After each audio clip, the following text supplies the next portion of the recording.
ED का बड़ा दावा सामने आया है। सीएम भूपेश बघेल को महादेव बेटिंग ऐप के प्रमोटर ने दिए 508 crore. ED Mahadev book online betting app APP syndicate की जांच कर रही है और ये बड़ा दावा ईडी ने किया है। 508 करोड़। असीम दास ने पूछताछ में भूपेश बघेल का नाम लिया। महादेव ऐप बेटिंग केस में प्रवर्तन निदेशालय ने बड़ा दावा किया है कि छत्तीसगढ़ के सीएम भूपेश बघेल को 508 करोड़।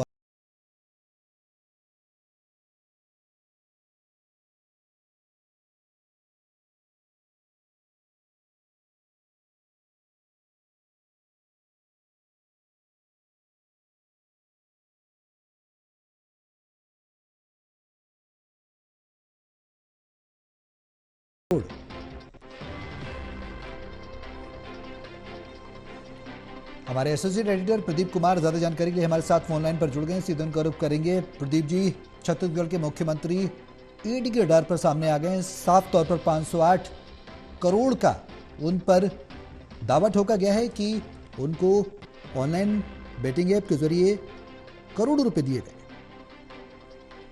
देखिए, चुनावी टाइमिंग के बीच छत्तीसगढ़ में ये बड़ा दावा ईडी की ओर से किया गया है। प्रवर्तन निदेशालय की ओर से दावा किया गया है कि जो महादेव सट्टेबाजी ऐप, उनके प्रवर्तकों ने मुख्यमंत्री भूपेश बघेल को अब तक 508 करोड़ रुपए दिए हैं।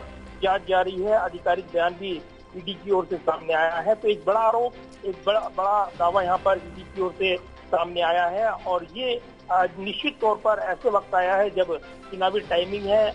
लिहाजा मुख्यमंत्री पर लगे इस आरोपों के बाद नई राजनीतिक गर्मा गर्मी देखने को मिल रही है। निश्चित तौर पर जो ईडी की ओर से, अगर आपको बताऊं, जो जानकारी ईडी की ओर से आधिकारिक तौर पर दावे में कही गई है, अब वो चौंकाने वाली जानकारी ईडी ये देते हुए नजर आ रही है।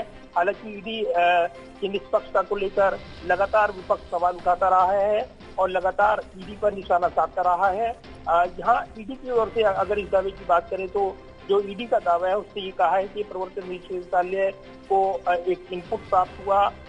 2/11/2023 को छत्तीसगढ़ में एक सफल तलाशी अभियान चलाया गया और उसमें चुनावी राज्य में 5.39 करोड़ रुपए नगद पकड़े गए हैं। ये दावा उन्होंने किया है। इसके साथ ही इसमें प्रोमोटर विदेश में बैठे हुए हैं, सहयोगी के पैनल चला रहे हैं।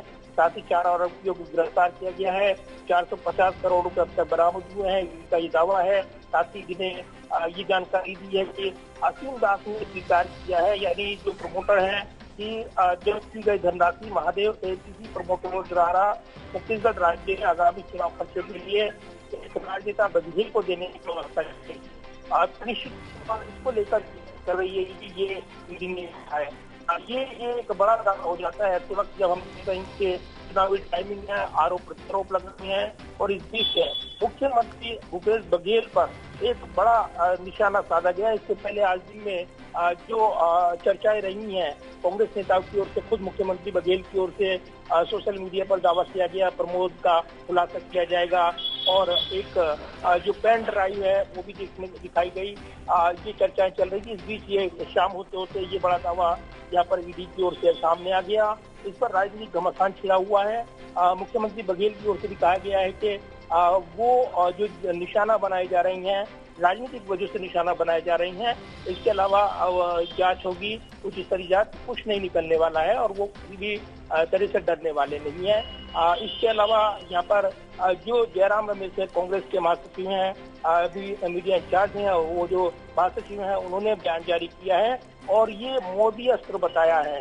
ये कहते हुए निशाना साधा है जयराम रमेश ने कि जो छत्तीसगढ़ और राजस्थान में निश्चित हार की संभावनाओं को देखते हुए कांग्रेस नेताओं की प्रतिष्ठा को नुकसान पहुंचाने के लिए एकमात्र बचा हुआ हथियार ईडी मोदी अस्त्र चला दिया गया है। तो एक नई राजनीतिक लड़ाई देखने को मिल रही है। इसके अलावा अलग अलग बयान देखने को मिल रही है। तो एक बड़ा राजनीतिक विवाद अब छत्तीसगढ़ की राजनीति में चुनावी टाइमिंग के एन वक्त पर वो देखने को मिल रहा है। बहुत शुक्रिया प्रदीप जी तमाम जानकारी के लिए।